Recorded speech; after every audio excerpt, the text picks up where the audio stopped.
No, it's not surprising. I think, when the guys played football, and been in college, and obviously he graduated, so he's bright. When we investigated and bringing him here, we heard really good things about his character. And to be honest with you, I mentioned something to Austin Allen the other day at practice. I said, boy, that was a nice, free agent acquisition there, wasn't it? And the surprising answer, well, not surprising, but what Austin said, he said, yeah, coach, and he's a great guy too. He says he fits real well, and I think that's probably, I think the biggest credit to David is that he's come in here and really fit in and been a good teammate and earned really the respect of all the guys in the locker room. What do you think about the way that three-man tailback rotation has kind of developed? I think it's been good. We've obviously, and through 4 games, we've made a huge commitment to running the football. We had 51 rush attempts this week. I think we had 45 rush attempts against Texas A&M.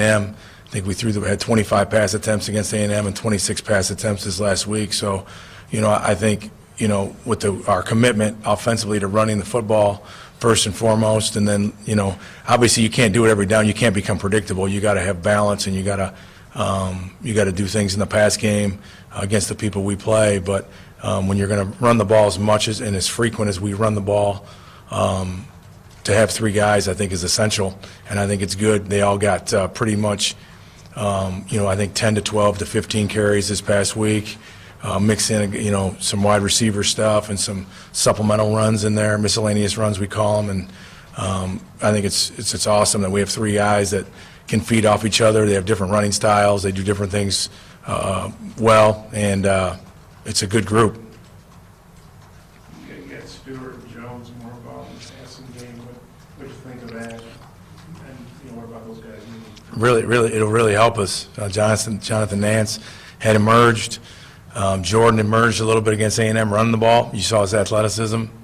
Now to get Dion and Jordan involved in the pass game, and Jonathan Nance in the pass game, and C.A.J. O'Grady in the pass game, Cantrell and Jeremy Patton we feel good about. We throw the ball to the backs. That's the whole idea of this offense is try to make them defend a lot of different players. I think that's when we're best. So the emergence of those guys is really good. I'd love to see T.J. Hammonds get going a little more. We got to help him as a staff. We got to get creative and get him some more touches because I think he's getting close to having a breakout game, and we think he's very talented as well.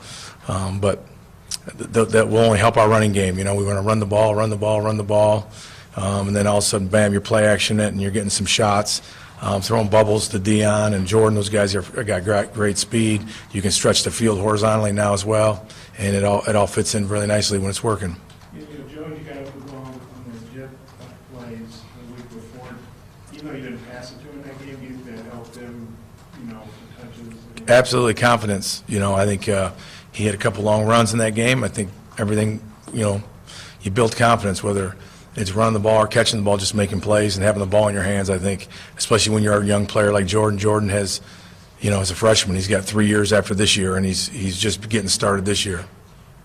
What do you see from South Carolina's defense and the influence Will Champ has? Brett mentioned a little bit that he had a lot of respect for Will's defense. Yeah, he's obviously a very, very good coach, and they're very well coached, and they're very sound, and they play extremely hard, and they're very multiple, and they do a lot of different things, and it gives you a lot to prepare for. And he was at Auburn 2 years ago when I was here, and again, the guy, he's got a great reputation for a reason. He's a really good football coach. I think that's their style. Do they have? Well, they're multiple. They're a 4-down team that gets into 3-down. They get into bear looks. They get into choke looks. They're multiple in their coverages. So, like a lot of people that we play in this league, present challenges with your preparation, just with their multiplicity. They've got 28 tackles for loss. What's going to keep that? I think, again, their multiplicity, I think, plays into it. They move their defensive line around. And again, they get into odd fronts with 4-down people. They get into bear looks. They got a really, really nice blitz package. They attack you from all areas of the field with their blitz package. It may not be a lot in numbers, the percentages of how many times they blitz, but when they do blitz, it's very effective. And sometimes that's the best way to blitz, in my opinion, is when they don't do it a lot, you get people get lulled to sleep a little bit, and then when you throw stuff at them, it's effective, and they've been very efficient with their blitz game. Deion Stewart, just kind of what you felt turning around this last game. I don't know if anything turned it around. He got more opportunities, and he got open when he got the opportunity and caught the ball. You know, we try to get all the guys involved in the game plan as much as we can. Obviously, I can't dictate what coverage they play and who gets open and who doesn't. I wish I could. Be a lot easier to call plays, but we each and every week we try to get guys involved, and we tried to get Deion some touches, and just like we have the other weeks. And this week he caught that bubble screen, got him going. He ran a great route on the comeback that he caught. He's explosive. I think he, like everybody else, when you're a young player, you need some confidence, and hopefully we gave him a shot of that this week, and he continued to build off that for the rest of the season. I don't know if you notice this stuff during the game when you're making calls. Cole, you got the first down, but he fumbled, and you guys recovered it, so it's a good outcome. But he still signaled, first down.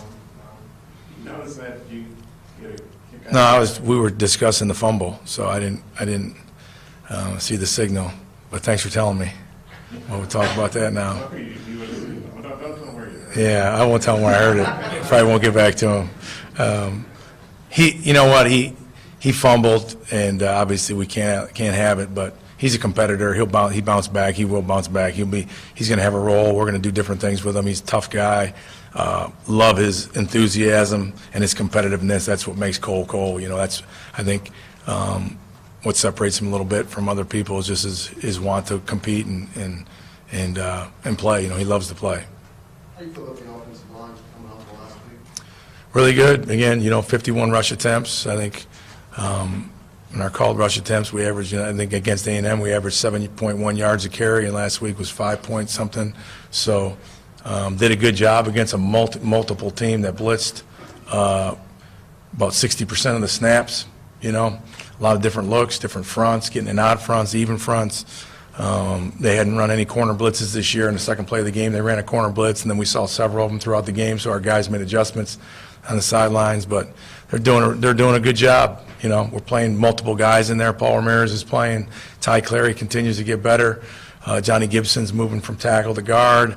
Colton Jackson had a couple plays he would like to have back, but he also had some of the best plays I've seen him have this year.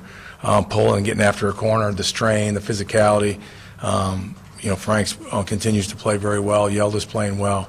So they're getting better. They're gelling. Again, we run the ball a lot. We'll continue to run the ball a lot, and they're doing a good job there. We got to continue to do a great job in pass protection because, as I mentioned, you can't get predictable in this league and be one-dimensional. You got to have the ability to throw the ball, or at least give people the illusion you're going to throw the ball, or you're going to get loaded boxes, and you're going to get put in some tough situations, run the ball. So we got to continue to work on our pass protection and get better in that area. And our receivers got to continue to work to get open. We got to continue developing our screen game. I think our line has done a really good job in our screen game. I think that goes probably unnoticed by the normal eye.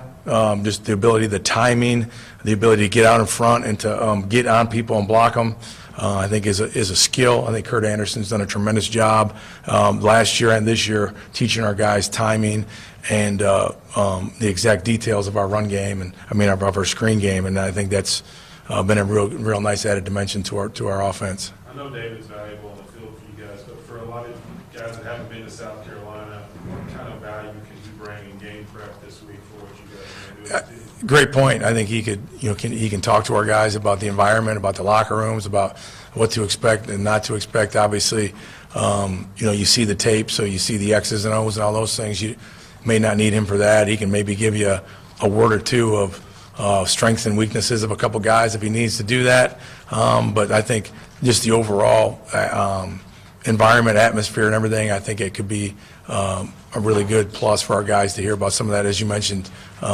guys haven't been there before, so I think that'd be good. How did you assess Austin's play, Austin Allen? Outstanding. 2 minuses in the game. Played very well. Was very accurate. I thought the guy was great feet. Hung in there twice. Got hit and delivered the ball right on time in small windows. Played very, very well, very solid. Brett said the analytics said that fourth down situations would be mostly go for it. So did you have a bigger than normal, what was your fourth down approach to this game? Well, Coach is real good about telling me, hey, you got 4 here, as early as he can, so that might affect the second and third down calls. Obviously you want to make it on third. We don't try to call the game, to get close to go for it on fourth. We want to make it on third, but it's nice to know in advance, obviously, because it can affect what you're going to do with your third down call and sometimes your second down call. And Coach is real good about giving me that information as soon as possible. Have you ever been involved in a game with Columbia before? No. And this will be your all's first true road game of the year. I know you played at Arlington, that's neutral. How do you think the offense will handle, the noise, and probably about 80,000 people there? Yeah, it's good. It's always a challenge. I think, Texas A&M was loud. I mean, that stadium's loud, so it didn't matter. My 3 years there, it doesn't matter who has the ball, it's loud. Even when we come out for warm-ups, it's loud in there in Dallas. So I think that was a really, really good warm-up for what we're going to see. And obviously, we'll have to have a plan for it, and we'll have to work it on Tuesday, Wednesday, and Thursday, which we will. But it's going to put communication at a premium and guys to be focused and detailed. And winning on the road, there's a secret there. There's a formula to it. You gotta keep your game, be simple. You got to be focused. You got to do your job first and foremost. When you come out of the locker room, you got to exceed your opponent's intensity level, which they got a little extra juice with their crowd and everything. But winning on the road, there's a formula for it, and we'll work through that this week. Yeah, and Brett was going to do the hokey-pokey. No, I didn't. What'd you think? Thought it was very interesting. But it was that the guys looked like they enjoyed it. Coach looked like he enjoyed it. So I guess after a win, you can go in there and about do almost anything, and it seems like a good time at the time. But it was fun. It was fun to see Coach loosen up, and it was good to see our guys have a good time with it. Did you hokey-pokey? Absolutely. I've been at a few weddings where they did that, so I had a little bit of experience, not a lot, but a little bit. So you joined in the locker room? Yep. Oh, yeah. It's a win. Yeah, Win in Rome. was his footwork what it needed? Coach was pretty loose. He was a lot looser than I thought. He did a nice job. He definitely was leading the group. To be quite honest with you, I think a lot of our guys already knew how to do it, which I was a little bit surprised at. But some of them were bewildered at first. But I think after the left foot in, left foot out, after the first turn, it was pretty good. The clapping, I think, was something we got to get on the same page about when the really exactly is the best time to clap. Between, is it 1 clap? Is it 3 claps? We might have to get some coaching points on that. So the whole team was doing it? Yeah. Hey, last one, Shine O'Grady, I think, I haven't gone back and looked, but I think all 9 of his catches have gone for first downs or touchdowns. How important will he be to you guys? Yeah, he's emerging, played a good game this week. He's played really well. I think he had 2 drops against A&M, but, those will happen. But he's playing really fast in the pass game. He's a guy that we're getting to the point now where we're like, we got to get him in there and get him some targets. Big 4th down catch, excellent route on that 4th down catch too, and got up the field. Did a nice job on the catch on the sideline, getting up the field too. But he's shown what he's shown. I think even in the bowl game to now is that I think he was, in my mind, I had him a little bit underrated in what you're talking about, run after catch. I think he's pretty good in run after catch scenarios. He can run. He gets upfield quickly. I think he understands football and where the first down marker is and everything. And he's really getting better as a blocker too, which again is helping us. And then we can play him, and we want to be able to play him in all situations. And he's emerging. He's getting there. He's working really hard at it too. Thanks, Coach. Okay.